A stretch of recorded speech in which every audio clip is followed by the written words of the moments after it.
What up, though? And welcome to Free for All Friday. Y'all know how the song goes. It's Friday, then hey, it's Saturday, Sunday. Well, it is Free for All Friday. Man, we had football last night. Training camp fights yesterday. It was just a great Thursday yesterday. And we want to thank everyone who's been hanging out with us, checking out the show. This week was our first full week back.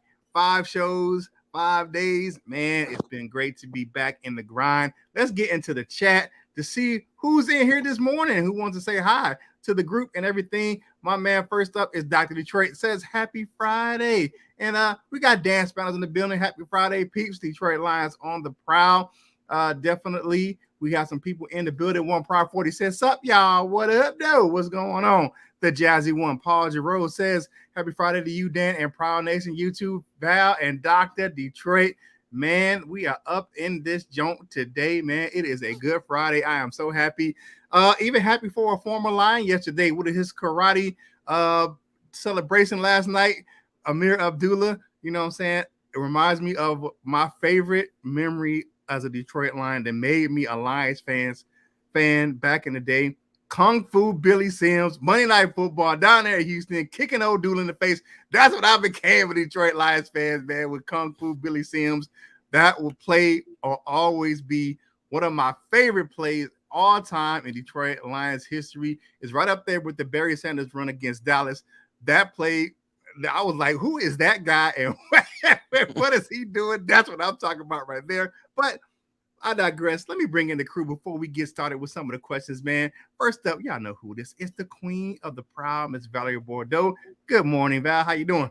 I'm doing great. It's glad to see that football is back in gear. I watched the game last night, so that was interesting enough. They say that the Jaguars might come to Chicago.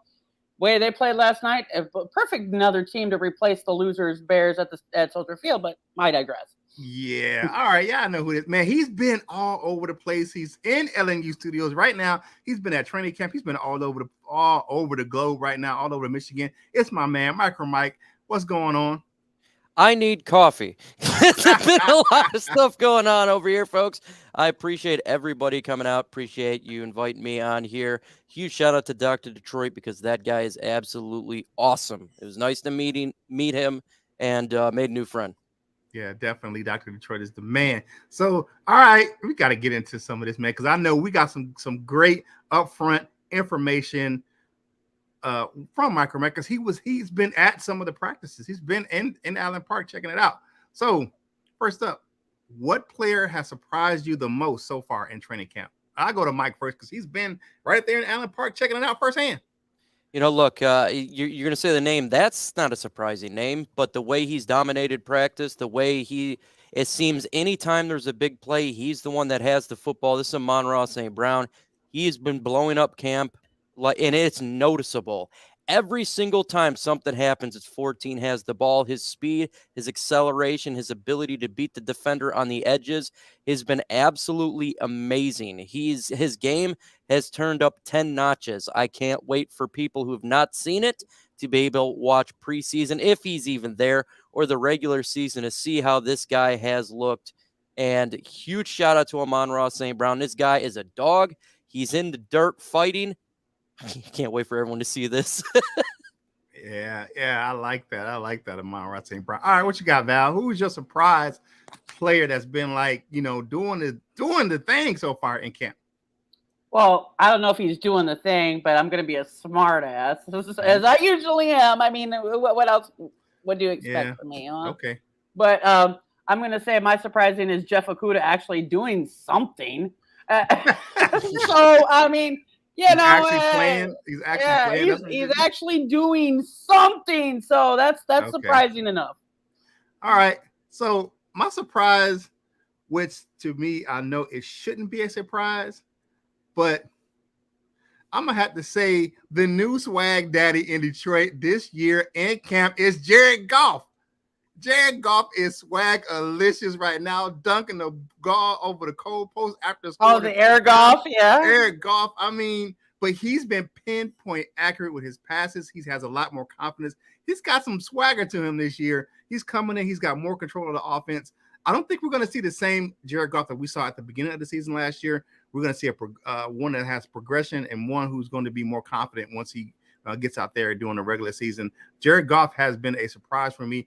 Just the way he's been in command of the offense, what he's doing, reading his checks. We've known that it's been a big disparity between him and the backups, but it is grown. Even the margin of his play has made his being so much farther along than the backups. It's just really, really apparent. I got to bring in my man right here. Y'all know who it is, man. Y'all see him coming in. Y'all see that nasty looking, attitudinal, doggone avatar right there on the screen, matching the nasty disposition of the Detroit Lions right now. It is Luke G of Luke G's Field Review. What's going on, my dude? What's going on, family? I see we got a nice house going on. We got Mike in the building. We got the Queen showing up, and she already giving sass about Okuda. This is a good day. Okay, I got to ask you because you got to answer this question because it's part of the show. Who is your surprise player thus far in training camp?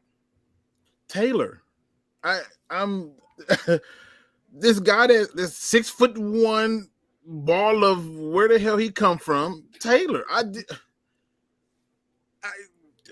This is a name that came up, and I was like, more camp hype, And again, I'm still not into it, but it's a name that I saw and it came up, and so for them to be wanting us to watch Hard Knocks, they leaking a lot of stuff. FYI, and Reddit ain't playing. I'm gonna just tell you that right now. If you ever want to discover something, please locate Reddit. Okay. And I'm watching him in some of his one-on-ones, and I'm like, oh God, like he looks phenomenal. Okay, he looks phenomenal, and so he's the guy that surprised me thus far. Outside of the other news about the camp battle between a particular set of cornerbacks, but that Taylor is the one that's got my attention a little bit. Okay, I feel you. All right, let's get into some of the comments because y'all got some players y'all thinking are doing good. Okay, we got some people saying what's up. Luke G, you know what I'm saying? Super Scion Lion says what up, dope? What up, dope? You know what I'm saying? Definitely. You got John Doe saying Luke G's in the building, you know what I'm saying? All right, so the question is which Taylor? What the fuck is his name? His first name? I gotta go back and look at Demetrius Taylor, the defensive tackle. Yes, undrafted rookie. Yeah, undrafted the UDFA. Yeah, he's been doing his thing. He's been blowing up some plays. He's been handling some business. You see the highlight. He got featured on the Lions social media app, making a big play in the backfield the other day. So yeah, definitely. All right. Dr. Detroit says that Luke want to hear something about No Rodriguez is the stud. I'm so over it, bro. I spent 45 minutes yesterday. Again, right, debating with somebody who wants to tell me that the only reason this man fell in the draft is because of his height. Who is that? Malcolm Rodriguez. I'm like, this is BS. I'm like, wisdom and logic tells you that the height is not the issue. Yes, it is. Devin Bush was taken 10th overall. They're the same freaking height. Stephen Tulloch was taken in the 4th. He's the same freaking height. Devontae David. Don't even. I'm saying keep going on. I mean, we had a bunch of linebackers just dropped this year. Right. It was just a whole bunch of them. Like we're well down the draft board. And I spent over 45 minutes. They're like, oh, they want to show me a clip of him making a play, and I'm like, I don't care. They're second and third string guys. I don't care. I just don't care. Like, can we stop with this? Talk to me when he started in week 1 and he took somebody's spot. Until then, no one cares. Now, I will say this: that he is kind of moving, I guess, the unofficial depth chart by the coaches. The coaches are speaking highly of him, but that's what they're supposed to do. They're supposed to speak highly of their players. They're not, It's fluff for Hard Knocks. But here's what's going on because I've been there the whole time. He's the reason you're hearing about him because there's no other linebacker doing anything. That is 100% the fact. Now, he is a dog. He's sideline to sideline, but he's making rookie mistakes just like any rookie you would expect. But the linebackers right now for the Lions, who? Like, you don't see them. We're literally like, where is everybody? You don't see no one. And that's why he's getting highlighted because he's the only one Derek Barnes, you hear a little bit here and there, but he's the only one. Like, is that bad, folks? You know what's crazy though? It's funny because I started this after the last year's draft where I said going forward, every draft for me would be a C until they show me something. Mm-hmm. And people was like, "Oh, well, you don't really like this draft." I said, "No, I'm gonna wait and see what this draft do." But what I have done it different, yes. What I have made some different changes, yes. I even thought when they traded up, I truly believe this. When they traded up, I did not think that they were taking Kyle Hamilton. I thought they were taking Devin Lloyd, and they came with the receiver. And I asked a question afterwards. I thought you, as a fan base, got tired of us drafting people who were hurt. And if you look at our first our picks after Aiden Hutchinson, hurt. Then you went down and took another hurt guy in the tight end. You know, and if for you to tell me that you're not seeing anything out of our linebackers, I'm disgusted. True. It's frustrating. Okay. You know, I feel you 100%. I was just checking something. But you know, I digress. Before we get into any other topic, I do have to give some news. We did have an injury update today. Before we get into more topics on the show, CJ Moore was activated today from the NFI list. So the only one player you have on the NFI list right now is Jameson Williams, the aforementioned wide receiver. So you have Romeo Okwara, Josh Pascal, and those a couple other guys that's on the PUP list. But you have CJ Moore did return to practice today. Today's practice was soft shells. They went hard yesterday in the paint, 2.5 hours in pads, and they will be in pads tomorrow for the scrimmage. So they just get kind of walkthroughs and jog-throughs today for practice today. So just want to make sure I get that news out there so you guys aren't being like, what's going on with the players? What's going on to injuries? Hey, okay, got you. Hear what you're asking me. You had a few guys that still sat out today. DeAndre Swift and Taylor Decker were on their rest programs along with TJ Hawkinson. You still got Quintez Cephas, who is still being held out, along with Levi Onwuzurike, still a little banged up. But they did not practice today. They did not go on the NFI or PUP list. So they're not on the injury list right now. They just kind of hold them and just working them back into the lineup. But with all that being said, let's kind of get into the next question for today. Give me your thoughts on the Jamal Williams post-practice speech. You know, man, we're going to lock the gates on you. That speech, his passionate speech after the last week's, the end of the first week of training camp. What do you think about that, Luke G? What do you think about his speech at the end of practice?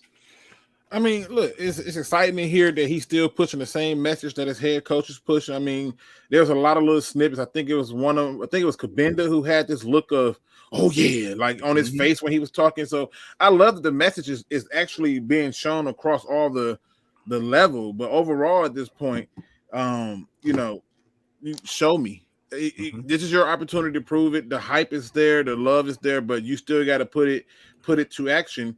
And for me, yeah, I love those type of videos. They're great for creating promos and everything, and it's beautiful. But when you get on the field, I want that same energy. I need that same energy, and that's what I'm going to be looking for. So, yeah, I mean, is it good to see? Yeah, it's good. But overall, lip service. I don't want lip service. I want actions. Okay, what you got, Mike, on this on the Jamal Williams speech? He's developing his post NFL career with the WWE. Those promos, getting it ready. That's a good point. Smart move, man. Smart move there. Now I like it. He's a little more serious this year, in which, like last year, he's kind of comedian and everybody, you know, they loved him. He's still having fun on the field, throwing the football and dancing all the time. But I think he's a little more serious this year. Maybe he got tired of the disrespect there. It's very, very possible. And obviously he's eaten the kneecaps of Dan Campbell. I like seeing it. I want to see this team get a little more serious, but just like Luke said, you got to be able to prove it on the field. You know, people's going to still down the team. It's not going to matter until you get W's. You just got to win the game. Right. For me, I like it. I can't say that. I can't say it enough. I liked it. I watched the video probably about 20 times in a row. Just because of the fact that you're seeing that from a guy that you've never seen that from him before. I like the fact that he's taking a leadership role, and I'm believing that, and like you said, you guys see on the field. I believe that this team is actually taking on the mindset of the coach Dan Campbell. You know what I'm saying? Where they're going to be a nasty, gritty group on the field. You hear some of the stuff that Dan Campbell was even saying, like, there's got to be a sense of urgency and a sense of nastiness about this team, not dirtiness. They won't play players to play dirty, but they want them to be nasty and tough. And they're gonna know you've been in a fight when you play the Detroit Lions. And I think that's the type of mentality that the team is going to have going forward. You see it's happening in practice. I mean, the guys, if they roll grit in their teammates, you know what I'm saying? There's no hope. You look at Penei Sewell. He ran over Jeff Okudah because he just ran over Jeff Okudah. He didn't even know who the hell he ran over. That type of nasty mentality on the field. Not saying dirty. I'm saying just like nasty and grinding. They're going to make you pay for your mistakes. They want to go out there and punish the other team.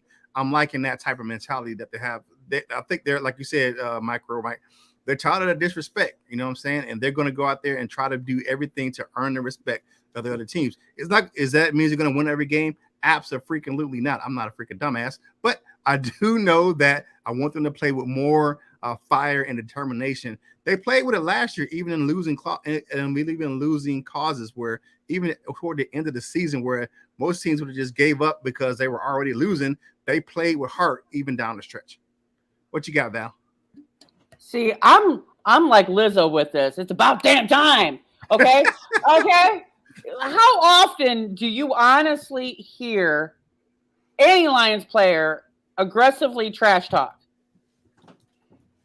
And to finally see this shit on the field, and to see that Dan Campbell is having this influence where a lot of these players are coming up and adopting that mentality and being aggressive with it is absolutely fine by me. I've always been a fan of the black and blue division. Let's be clear. I like aggressiveness with the football players. But now, having said that, they need to be careful that they're not writing checks that their ass can't cash. Yeah. So you need to back that shit up on the field, because most of the times when you're trash talking in the preseason, it comes back to bite you in the ass in the regular season. So, but I'm still all for this. It's about damn time. Yeah, I feel you. I like the attitude, and to the credit of Luke G and Mike, yeah, it needs to show up on the field during the regular season. It needs to be one of those things where they play with that fire on Sundays. But I like the fire and to your point, like Dan Campbell said, like having fights in camp, like they're just gonna spill over, but we don't want that type of stuff where we're having all these fights. Aggressiveness and being intense is one thing, but we don't fight on Sundays in the game. We don't want to be out here fighting in camp. You don't want to fight each other. You want to fight the other guy. Right, we don't want to fight each other. But he's even talking about, like, you don't want to be where you're fighting on the field. And you know what I'm saying? Now you're getting the penalty and you're to the detriment of the team. You're being overly aggressive to the detriment of the team. And that's not what he wants. He wanted to be aggressive, but not where it's to the detriment of the actual team or the game. So, all right, let's get into some of these comments, man. Let's see what is going on with the comments, because we got to get y'all in this bill. We got to hear what y'all got to say, man. And when y'all watching our videos, man, make sure y'all leave a comment, man. We had a video the other day, man, had 1,000 views. Go ahead. You win with defense. Okay, go ahead, Kurt. Go ahead, Val. You got it. Okay, you win with defense, and all the teams used to like to come to Detroit because it was an easy win. So yeah, we have to turn around and make the other team bleed. Go Lions, rough them up. True. Dr. Detroit, if we had a linebacker that could cover and run stuff well, I think we'd be much better for sure. Yeah, absolutely. That's a no-brainer. One pride is like, Sully used to be a trash talker. Well, yeah, he was like the only one. Who else can you name? I think that's his nature. Slate talk. He falls asleep talking trash and wakes up talking trash. So that's But if you notice, a lot of the good aggressive players are trash talkers. They talk shit. Okay, winning more than 7 games will depend on our linebackers. I absolutely agree with that. The linebackers, I'm against Luke on this one. Linebacker situation is trash as trash can be. But They didn't follow the yellow brick road. That's all I can say. Yeah. Yes, I am your local sailor. I'm sorry. I have the mouth. I can't help it, y'all. It's like I said, it's depressing to hear from people who are going to the practices. I can't go. I can only find the clips that people are putting out there and stuff and see what I can see. And I have to do a lot of digging to get them. But to hear that our linebackers are not where they're supposed to be, and they're not, it's disturbing. And again, I got yelled at for saying, I said, it's a shame where I think the best linebacker we have is Jared Davis. What do you mean? I just think that's sad. That is absolutely so sad. I need tissues for that one. Yeah, not a lot of people saying linebackers don't matter after so far practice. You remember that, Mike? The linebackers don't matter. Like what? Okay, man. I heard that stuff when I was proponent for the linebackers way back in the draft, and everybody was telling me that shit. I'm like, do you know football whatsoever at all? Period. Makes no sense whatsoever. The linebackers don't matter. Yes, we don't use them much anymore. Are you dumb? God, are you crazy? Are you dumb as hell? If you look at the past 2 Super Bowl champions, they've had great linebacking cores. You know what I'm saying? Well, Rams had a good linebacking core, but you look at the Tampa Bay Buccaneers, man, their linebacking core is outstanding. So I'm like, man, you got to have some good linebackers to, you know what I'm saying, to have a successful defense. That's just what it is. Yeah. Hey, if you like the content, man, go ahead and like the channel. What you waiting for? You keep coming back, so go ahead and subscribe to the channel, man. Be a part of the Proud Nation family. Now, today is day 5 of the Kurt Cap Switch Up. All right, so today I have on throwback Lions cap with the logo, the big one. Now, I have 2 of these caps, so you might see another one that looks similar, but that's not it. This is the high crown. The difference is that I'm turning around. This one has the NFL logo on the back. You can see it sits higher on my head. So if you see another cap that looks similar, it is not this one. So this is the full crown, high crown, throwback logo, cap, from New Era. I get all my caps over at wearfanatics.com. Click the link in the description below.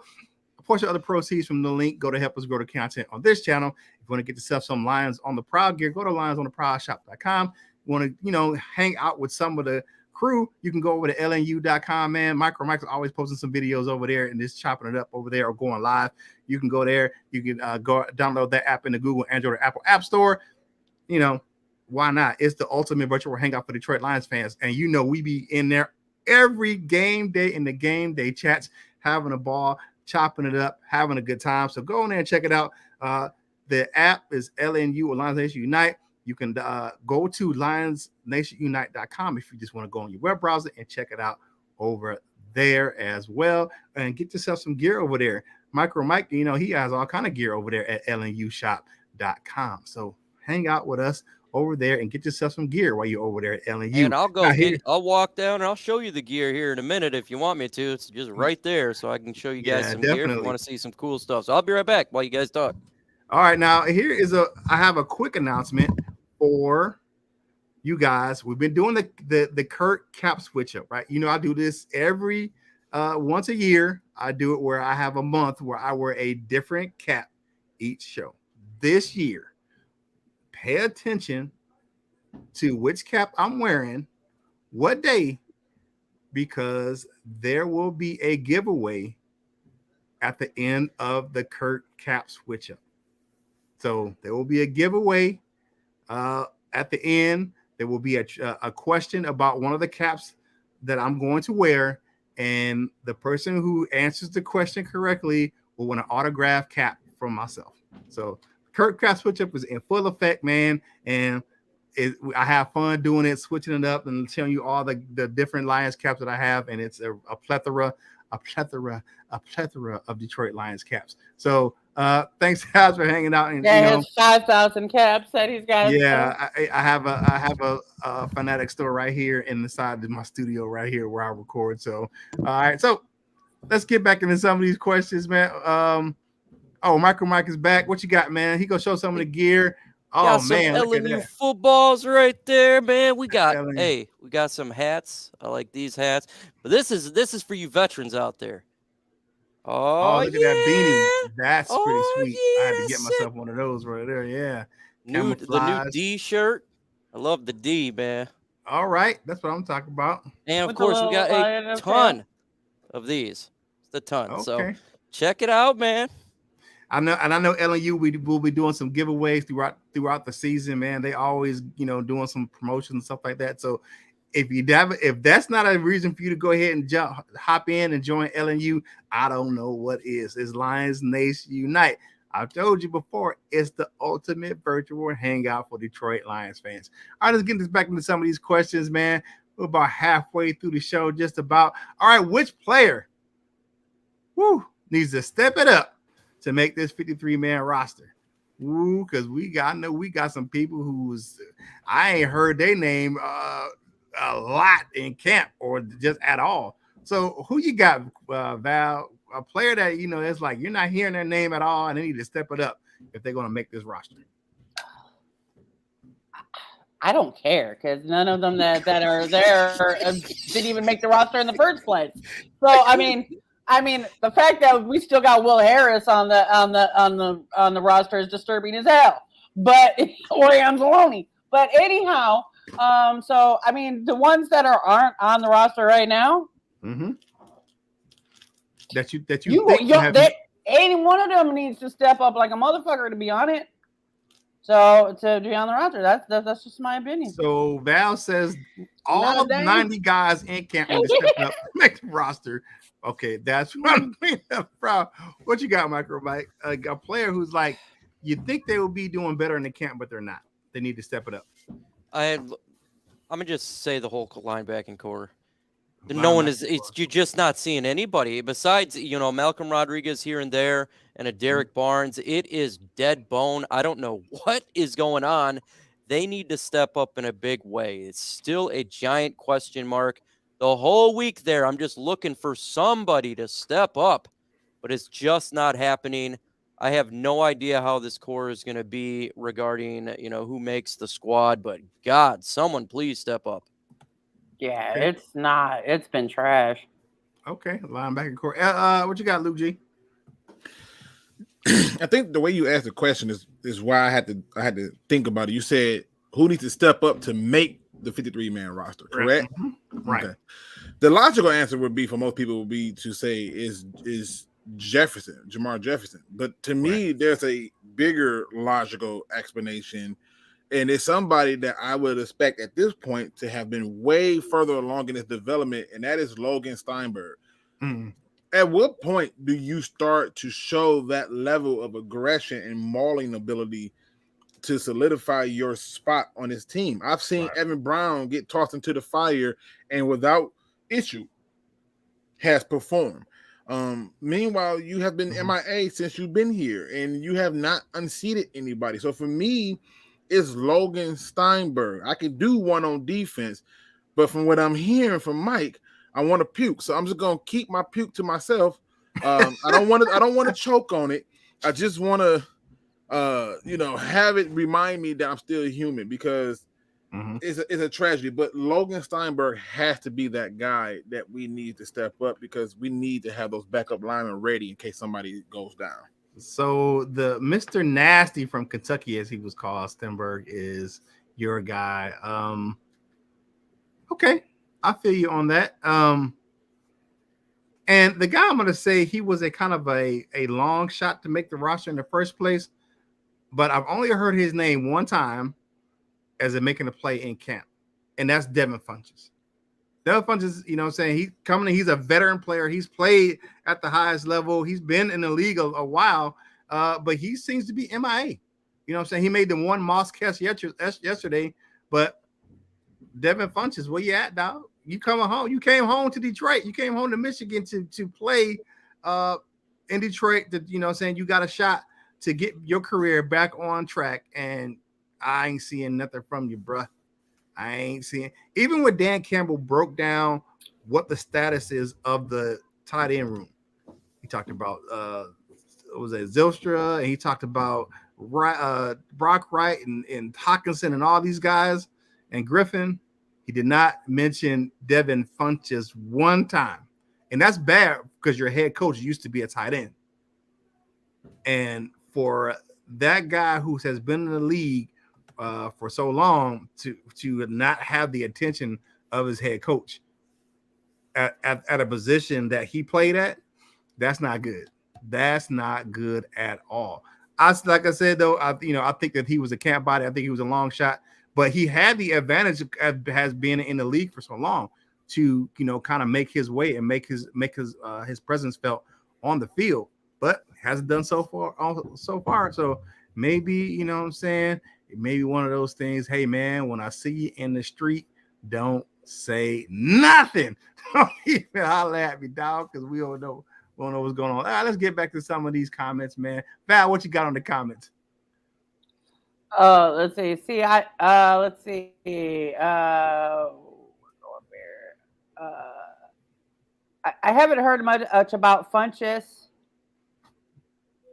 or Aquara. I know J.O. is sitting on today, but has he been out with injury or something?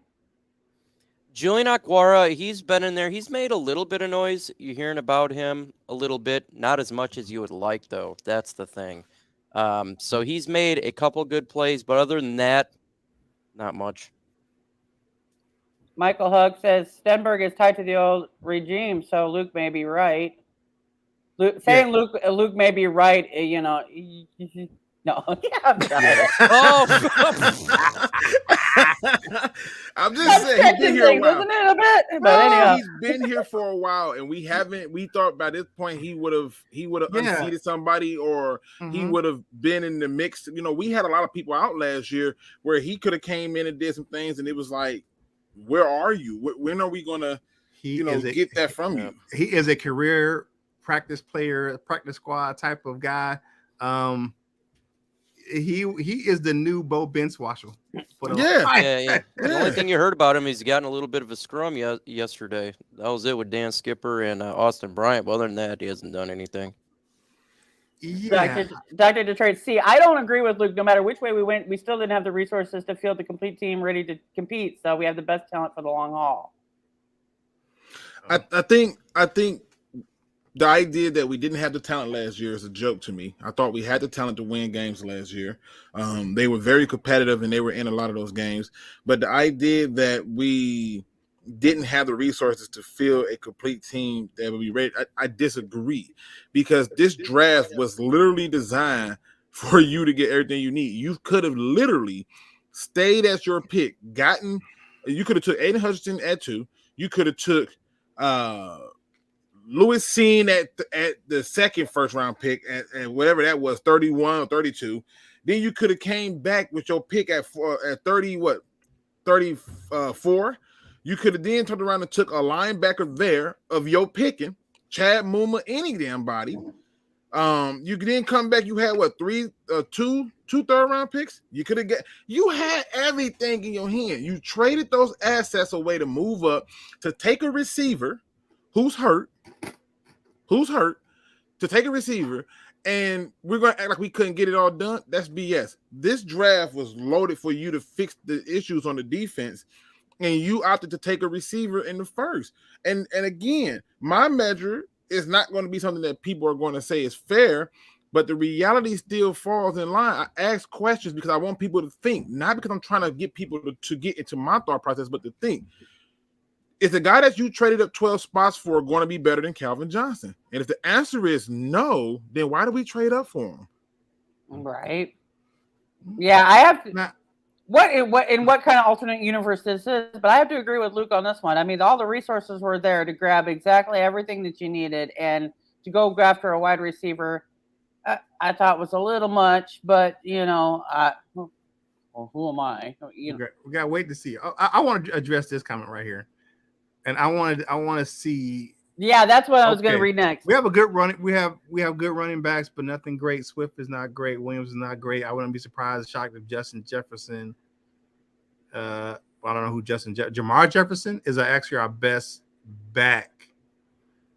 No, then we added Justin Jefferson. I thought we added that running back. Justin Jackson. Jackson, is that his name? Justin. We have a Justin Jackson and we have a Jamar Jefferson. Yeah, I know we had. I mean, Justin Jefferson is the wide receiver from. Apparently, they made it. Maybe he's like me and got him mixed the two together. Yeah, they made it and had a Justin Jefferson. They made it. That's a hybrid guy. Yeah, two backs in one. But I know we got a running back named Justin something. I couldn't remember the Justin Jackson. He came over from the Chargers from last year. Okay, yeah, he now made the team. Yeah. Sweetbread says he wants you've been at camp. How Swift look, Micro Mike?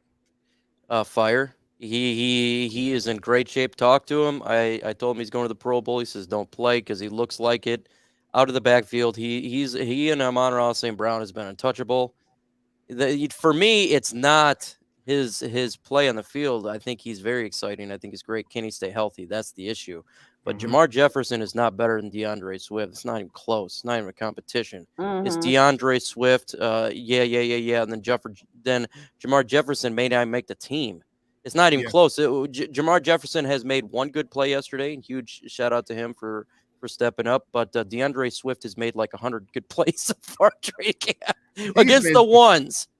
Yeah, he's been leaving some laundry on the field. That means he's been juking people out of their shorts. I mean, that's what's going on with DeAndre Swift. I'm like, I don't understand. Okay, yeah. Craig Reynolds I don't understand the hate for him though. Like the level of hate that the fan base wanted Amani Warrior traded a couple years ago. I'm just that's I don't listen to the fan base for nothing. And the same fan base that tried to tell me that DeAndre Swift can't carry the load. I'm like, well, it's never going to happen when you have him run the ball in spots and stuff. And so the reality is this, and it was good to finally hear the head coach say what the truth is, which is we're a better team with him as the starter and more explosive with him on offense. And that's just the reality of it.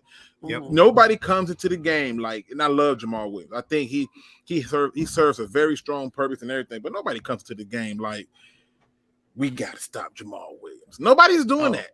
No. Right. No, they don't. Sweetbread said, I want to see. Swift is the guy they I'm telling you right now, like Yappy's blowing up. And then Craig Reynolds, you named all these other running backs, but Craig Reynolds is a really good all-around back. He's had a good camp as well. To me, potentially should be the number 2. And Jamal Williams is that guy that'll give you that 2 yards, that 1-2 yards. He's a power guy. He's very physical. So, yeah, Swift is the guy. He's the best running back in camp, and then it's everybody else. He's looking really, really good.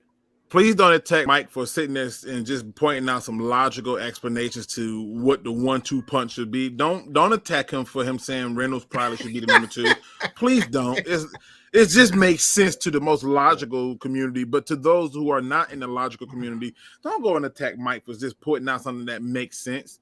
I'm not saying that Jamal Williams don't have a purpose, but the idea that he should have the same equally close splits of carries with Swift that should not happen. All right, guys, we got to move forward on this one. See, Sweetbread says, I want to see Stranger Things on the line team. So what's Stranger Things? That's what I want to know. Stranger Things. Okay, yes, I agree with Stenberg should be replaced with somebody that can actually play. He probably got a gray beard by now. Hey, man, watch the gray beard thing, man. I got a gray beard. He's been here so long. Hold on, Dow. Watch out with the. Here's a question for you guys. Do you think if our offense starts taking a nosedive, will Dan Campbell take over play calling duties again? To me, I hope not. I'd like to just see him talking to the guys and keeping them up. I sure as hell hope Dan Campbell doesn't take over the damn fucking play calling. Please do not. Please. He hasn't made a decision who's going to call plays. They asked me that question in this morning's presser, who was going to call plays, and he said he hadn't made a decision yet. He said he'll let you know he'll decide before the Philly game. So. He hasn't known. I'm going to tell you who is Ben Johnson's going to be play calling. But I believe that. The offense has been very good, and you're going to continue to see very good. All right. So what's the next question? I'm Kurt. All right. Next question we got definitely for the panel. Let me get sure I close this out. And what is your favorite camp battle so far? It doesn't have to be a position battle. It could just be one player on offense going against a player on defense, or it can be your position battle. But what has been your favorite camp battle so far? And I'll go to you first, Luke G. The coaches, offensive coaches versus defensive coaches. I have never seen this level of competitiveness. You got coaches yelling at referee. Oh, you out here for what? What you know? I mean, just I'm reading this and I'm like, dang, like he really yelling. If you're gonna be out here, call it, man. And then the defense is like, shut up, quit crying. And it's like, they are the level of competition in leadership. When you have competition in leadership, I promise you, it's one of the greatest lines in Remember the Titans where he says, attitude reflects leadership. In other words, what you do is going to come off. And that line has stuck with me since I've ever seen that movie from the very first day. The attitude will be reflected of the leadership, and that's just the reality of it. So that to me has been the greatest battle. Deuce may not even be here next year. I mean, he is not playing. Nope. He quit school because of recess. All right, what you got, Queen? Okay, so who on their training camp bingo card had Austin Bryant throwing a punch at Dan Skipper, leading to a full fight brawl? Wow, Okay. in what alternate universe did this happen? Someone described Dan Skipper man, as a mix of Stone Cold and the Big Show. He's huge. And he our biggest player. Austin Bryant's helmet, and he launched that bad boy, and I laughed so hard. Dude, he's a big man. Don't do it. Who had this on there? Who had this as a possibility that this could freaking happen? That Austin Bryant would throw a punch at Dan Skipper? He's almost 7 feet tall. He's got to be 7 feet tall at least. That dude's huge. So, okay, Val, you got Austin Bryant and Dan Skipper. What has been your favorite cat battle so far, Mike? Oh, man, I know Dr. G says Amon Ra versus anyone. I love he has been, but I got to go with the offense and defensive line. It has been a dogfight every single practice. You got Aiden going against Decker and Panay, and you got Charles Harris, and they are fighting like hell.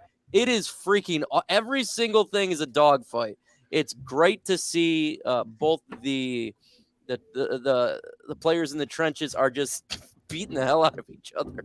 And Jared Goff's running for his life on some of these plays. I love seeing it, man, because these guys they're getting better on each side.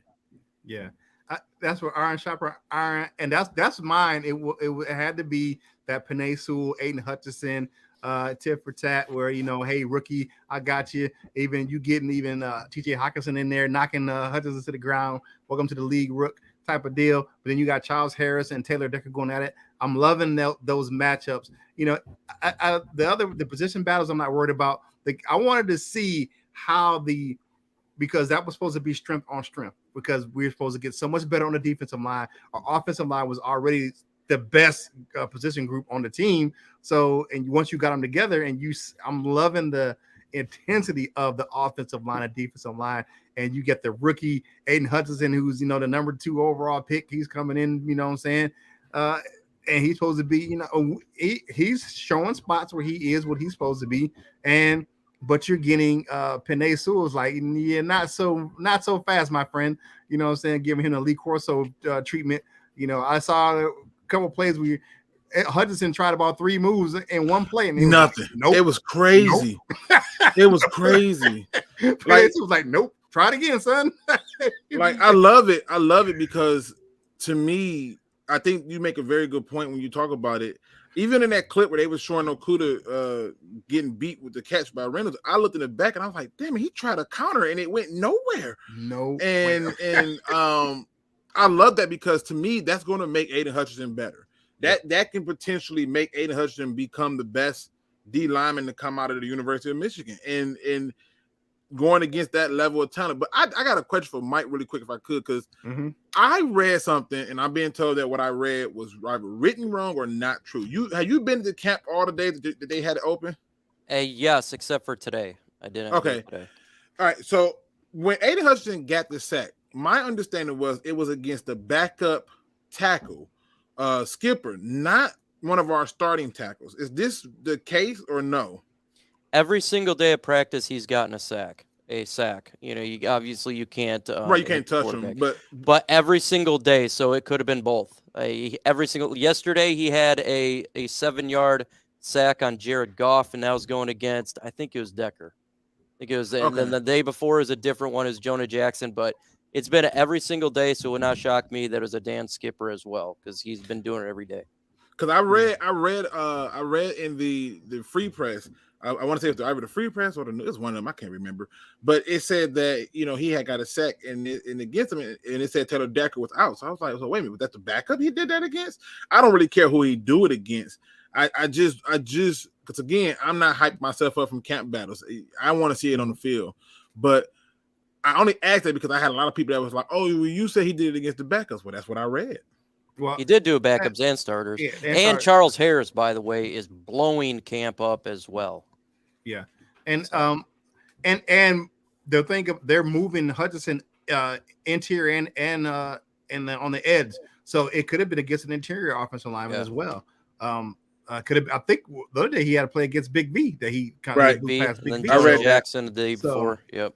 Yeah. So but like you said, and that's one phrase we've heard all throughout camp, iron sharpens iron. But you hear not just Aiden Hutchinson, he's asking questions after practice and talking to the offensive lineman, the defensive lineman. But same thing with Aleem McNeil and talking about Frank Ragnar. Hey man, how can I get better with this? If I do this move and you counter, what could I do? Saying that would help me get past or help me in this. And you're looking at that. They're making each other. Both of these groups are making each other better, and I like seeing that. That the competitiveness is there, but also they want to help each other get better, and that's what I like. Where they want to make sure that they're, like I said, sharpening that iron. Iron sharpens iron. So I like the fact that they're doing that in camp. So let's get to the last question right quick before we get back into the chat. All right. So I think I know what most people are going to say for this one, but I have to ask it. Which position group needs to be upgraded before the start of the season? Go ahead, Mike, because you've been at all the camp practices. I'm going to switch that word. You said upgraded. How about buckshot? I'm going to go with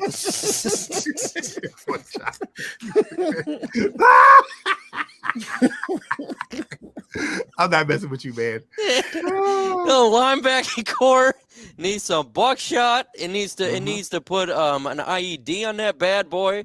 It needs to blow it up, take a nuclear bomb. I know China's right now throwing some missiles over Taiwan. They need to come over here to that linebacking core.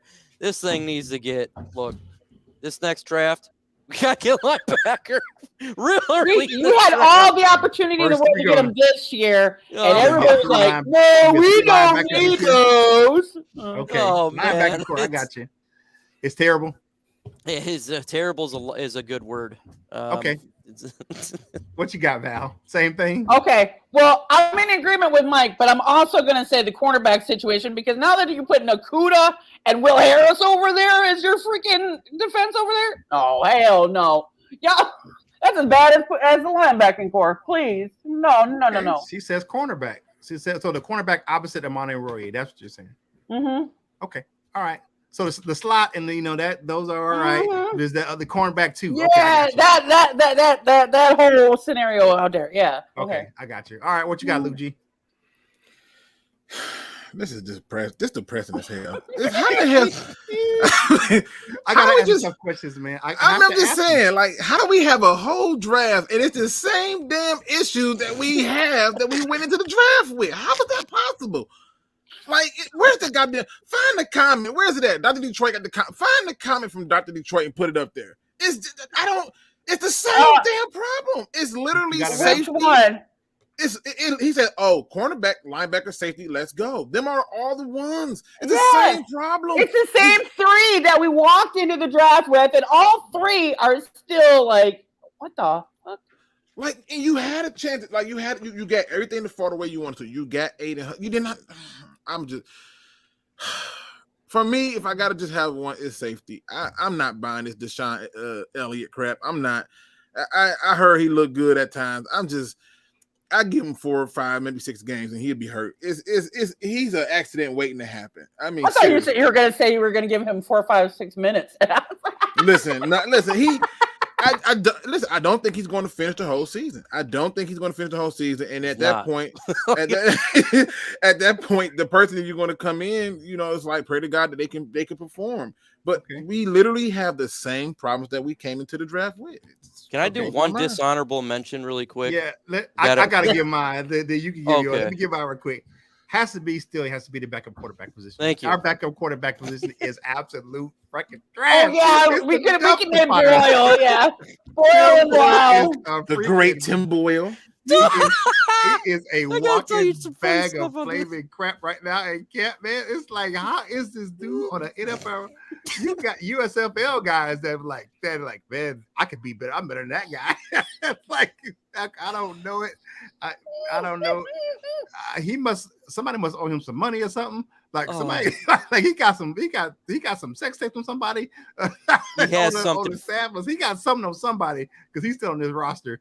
I don't know what's going on. He got the evidence, man. I'm telling you, something's going on. He got FBI tapes or something, CIA tapes or somebody on something on somebody. He got text messages, emails. I don't know what the hell he got on somebody, but maybe he was talking to Tom Brady or something. No. I got a theory.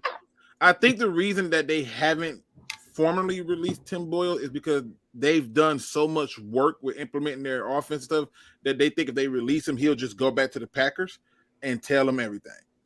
I'm feeling like he might be an inside guy or something because this is not making sense. Yeah, or if you've seen the movie Office Space, the guy with the red stapler, how they're like slowly just trying to get away from him and then put him in the basement. That could be something they're going on there with. But I got to say, I've never seen a player get booed at camp. Tim Boyle is the first one. I mean, every time this guy is in there, it's like, here we go, folks. Boo. This guy was he's on the opposite 20-yard line. I'm about 80 yards away, and he's throwing a 5-yard pass, and everybody's like, get ready, folks. We're about to get the football. He is awful. He's got to throw a 5-yard pass, and it goes 10 yards over the wide receiver. How is this possible? How Rory can do a pass like this? At least he didn't hit a disabled person in the head or whatever it was. That one guy did. He's getting booed, man. I know his family's there. Oh my God, poor God. He's just put this man out of his misery. That's bad. When you get booed at training camp and the fans are booing you at training camp, that's how you with the your game. Family there. With your family there. You get booed at practice, like I was just saying, practice. You get booed at practice. He gets to the snaps and you hear the crowd. Oh dang it! Here it comes. It's so funny. That is terrible. That is terrible. Hey man, thank you everybody for hanging out with us right here on the show for Detroit Lions of the Pride. Hey man, if you want to get yourself some great desserts, man, go on over to Delightful Bites, man. Check it out. Link in the description below. Is some delicious cookies and cakes and pies and all that good stuff, man. If you don't do the Facebook thing, because the link's in the description, you can go over to TikTok or Instagram and see all that beautiful dessert footage. Delightful Bites. If you like how they look, you'll love how they taste. Get your cookie on. All right, that is time, man. We'll take a few more comments, man. It is definitely having some fun with you guys right here. Detroit Lions on the problem. The Jazzy one says Boyle and Blau preseason quarterbacks. Yeah, we need some help. We ain't going no 4-0 in preseason or 3-0 in preseason. I'm telling you that right now. Man, not with them two cats. And our current guys aren't even as good at training camp. The kicker. No, you know what? Edmond Washington, the one guy who's separating himself is right now is Austin Seibert. Riley Patterson he can't make everything over 50. I think yesterday he went. The last couple of days he's went perfect. Austin Seibert has, and the reason I like Austin Seibert is because of the fact that if something happens to Foxy, Seibert can punt too because he played punter and kicker at OU. He's better than any kicker the Bears got. Well, Fox needs to be our backup quarterback. That's what needs to happen here. Who was the kicker for the Bears? I digress. Oh no! Was his name Carlos Santos? Yeah. You better than Hey, we haven't had a double doink in I don't know how many years now. Okay, and I don't remember us losing a game by a field goal. Oh, Hey, don't worry. You're going to have a lot of that this year. Talking to Harris Graham for the Chicago Bears, and he says that team is looking like terrible cheeks in training camps. They looking cheeks in training camp. Oh, this is why I love Bears fans, because Bears fans will trash the shit out of their damn team. Yeah. And the Bears actually put out a video, right, of Justin Fields throwing this so supposedly threading the needle, and we all went, that is the worst fucking shit we've ever seen in our goddamn life. You got tipped. The whole team looked like trash. What the hell are you bragging this for? They're tanking, man. Yeah. I don't know what's going on over there. On that. All right, now it's time to go for final thoughts for today's show. We're getting toward the end, man. Thank you for everyone for hanging out right here on Free for All Friday. We love hanging out with you guys to have some fun and talking trash and talking about our beloved Detroit Lions. All right, first up, we got my man Marco Mike. Let us know where you can find your content and your final thoughts for today's show. You already know where you can find me on my channel, but also I'm going to talk about LNU. Make sure you guys go to lnushop.com, man. Sick gear over here. It's cool, man. It's upside down. I'm going to keep this shirt. So, Herm, hey, is what it is. Again, they got some sweet hats and stuff. They got some footballs and a ton of mini helmets. I'm the camo guy, so go to lnushop.com, get it. I'm going to steal some of this. Hey, I'm glad you can't hear me. Appreciate it. What you got now? Your final thoughts for today's show. Okay, I've got a few though, you guys. So you're gonna have to bear with me. First of all, I hope that all the Lions players can go ahead and get themselves some hallucinogen to add to their Honolulu Blue Kool-Aid so they can keep up with Aaron Rodgers' MVP awards. But anyway, okay, I digress on that. Okay, number 2, we got Proud Nation family news. Tristan Williams got a new job, starts Monday, so congratulations to him. We also want to keep in mind Dan Spanos, who is having kidney issues and has to get a biopsy done on Monday. So you guys keep him in your thoughts and prayers, especially Monday, that everything comes back good. And in 2 weeks, y'all, 2 weeks, we are having a fan takeover show. You guys are in charge. I realize that we can't always get to every single person's comment on the show. We really try. That was one of the Jim's biggest focuses was making sure your guys' voice was heard. So in 2 weeks, you guys get to take over. You guys get to ask the questions. So whatever questions we haven't answered from you, or you want to hear us answer, make sure you post them in the video or in the comment section below the video, not in the chat. Below the video, and we will make sure we'll get them on the show. And if you want to be on the show, message me at LOTP14 on Twitter, and we'll see if we can get you on the show as well, so you can be a part of the panel as well. So we're looking forward to that fan takeover show. So you guys, football is here, so let's just enjoy the ride. Yeah, definitely. It is one of those things. Football was back last night. We're only going to have one more week. We got preseasons, and then we had the 1 week off, and then regular season is here. We got 1 week until Lions football, preseason football next week against the Atlanta Falcons. So that's going to be great to see the Lions in action, actually out there on the field. So can't wait to see that. Definitely going to happen. And one more person to give a shout out to. He's been a friend of the show. Justin May, the rapper, young man. His mother's in the hospital with COVID. So we pray for Justin. We're praying for your mom, man. And congratulations again to my man, Tristan. Man, football is here. The weekend is here. You got through all those meetings that should have been emails, and it's time to have fun and relax and be with your family and loved ones, man. But we love our Proud Nation family, and thank you for hanging out with us right here on Detroit Lions and Proud. You know how the song goes. It's Friday, then hey, it's Saturday, Sunday, and Free for All Friday is one of my favorite things to do. We'll be back again next week. Can't wait for next week. Guess what next week is? It's Hard Knocks, baby. And you will have all your Hard Knocks recap right here on Detroit Lions and Proud. So make sure you check out Lunchtime Detroit Lions Talk next week, man. It's going to bring that fire to you right here on this channel. But with all that being said, man, if you can be anything in this world, please be kind and love one another. And with all that, man, I got to turn it to my guy, Luke G. Let us know what you got for your final thoughts for today. Hey, it's always fun to come on and have fun with family, man, and just enjoy talking about something that we all share and love, which is the Lions. To everybody who's in the chat, I hope you hit that like button. If you didn't, shame on you. A giant centipede is going to run across your face. Okay, all right. No, I like to end every show on a positive note. Today's positive quote comes from the internet. It's a simple message that I needed myself today. Hold on, it's around the corner.